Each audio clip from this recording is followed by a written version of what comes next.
Here. I'm here to do my September book haul. I will be honest, I did get quite a few books in September, and I actually haven't bought any this month other than ebooks, so I don't even know if I'm going to be doing a book haul in October. But I did want to share all the books with you that I wound up getting, and I hope you guys like it. Again, most of these I did buy these personally myself. But yeah, so let's get into it. The first book we're going to chat about is The Inheritance Game by Jennifer Lynn Barnes. I can't remember if I talked about this in my last book haul. I might have. But I did recently read it and I really enjoyed it. This is her third or fourth series by her that I'm reading. And I think it's a nice mix between her previous series. It definitely is more mystery rather than thrillery, I'll say that, but it does have a nice balance. But basically, you follow this girl named Avery, and she learns that she is the unexpected heiress to $1 billion fortune, and she has no idea why. Like she's not connected to these people in any way. But her inheritance is contingent on her moving into this mansion and staying there for a year. So she winds up going with her half sister, and they wind up moving into this mansion, and she winds up encountering these four grandsons, and their paths wind up crossing. And it was really, really fun. I love like solving mysteries and stuff, and this book was so much fun to read. Very, very fast paced. There are hints of romance going forward. I really liked all the guy characters. It reminded me a little bit of the Paper Princess series by Aaron Watt that I read like a while ago. This is definitely middle, like young adult, so it's not as sexy as that book. But I wound up really, really liking it. I wound up giving it 4.5 stars. So that was like a mini review. But this is the book that I did pick up this month, and I'll talk about it in my reading wrap up. When I started going back to work, I also did wind up going to the Strand, and I wound up meeting up with a friend. She picked up some books from her time at ALA before the world went dark, and she wound up giving me them. So the one that I picked up was Order of the Majestic, The Lost Kingdom by Matt McCluskey. This was supposed to come out in May. I saw her socially distanced, of course, but she wound up giving me this book, and I have had really good success with the Aladdin imprint for middle grade. That is the imprint that put out the Keeper of the Lost City series. So I'm really excited to dive into this series. And it sounds a little bit like me. It's like the Adventure Guild series that I'm also reading, that I'm in the middle of reading. But it kind of has a similar vibe to that. And yeah, I mean, it's like a middle grade fantasy series. I don't want to read too much in the back because I don't want to give like spoiler myself. But another book that she wound up giving me was Little Creeping Things by Chelsea Anosco, and this is a mystery thriller. I tend to read a lot of mystery thrillers in the summer or in the winter, so hopefully this one gets read soon. And I'm a big garage sale hunter. I love to go garage sale hunting like a lot. So some of these books in here did come from garage selling, but I did pick up The Great Alone by Kristen Hanna.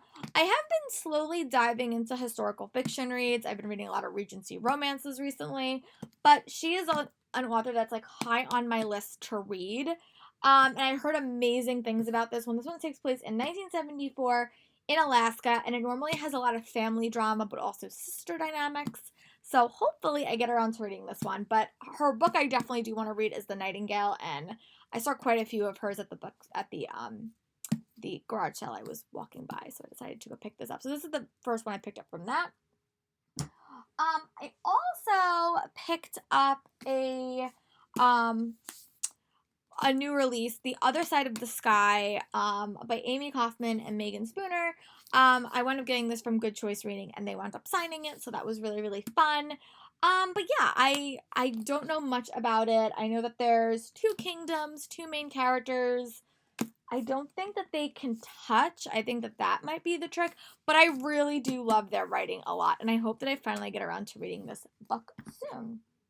Sorry, I forgot where I put one of my books, and I'm just trying to locate it, but it will turn up. These are a couple of more books that I wound up picking up from that garage sale. I picked up another one by Kristen Hanna called Winter Garden. I not know what this is about. I think this is more of like contemporary fiction or contemporary and not really historical fiction. But I was thrilled to get The Paris Orphan, which is by Natasha Lister. And this is the author that wrote The Paris Seamstress. And that's like the first pure historical fiction book I read this year. Or no, I think I read that book last year, I think. But this one is One Little Girl Lost, One American Soldier, and Woman Who Braves a War to Save Them Both. And I really liked The Paris Seamstress. And when I saw this for like $1, I definitely picked it up.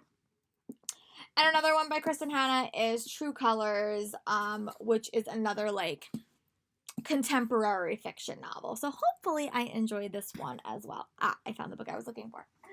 I also picked up Trials of Apollo, The Tower of Nero from Books of Wonder. They also sent me a hat.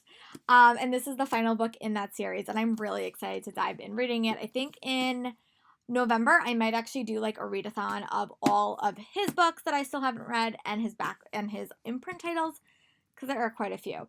I also wound up picking up Recommended for You by Laura Silver. And it is just a really, really cute contemporary novel. I think set at like a bookstore. And these two characters have like a competition to see who can sell the most books. It is super short. And I heard great things about this. This book always gets pitched with yes, no, maybe, or no. Today, tonight, tomorrow. They always get pitched together. So I really hope I like this when I get around to reading it. And it's not that long of a read. So if I ever need something for a readathon, I might pick that up. And the world has been on fire for Cemetery Boys by Aiden Thomas. This is a trans ghost story, and I have heard amazing things. He is so fun to follow on Twitter. I also desperately want his next book, but this is one that I definitely hope to read in November because it sounds like a perfect spooky read to tie off the season right. And then the last couple of books that I picked up was Thou Shall Not Sleep by Ellie Marney. And this has to do with, in 1982, it has to do with two teenager serial killer survivors. And that's all that I need to know. She also wrote a series that I read about previously. It was like a Holmes and Watson retelling. She's from Australia, and I don't think it was ever published here. Or if it was published, all the books weren't published, I think. But I've heard really good things about this, and I did like her. I follow her on Twitter, and she's super fun to follow on Twitter. So hopefully I'll finally get around to reading her book.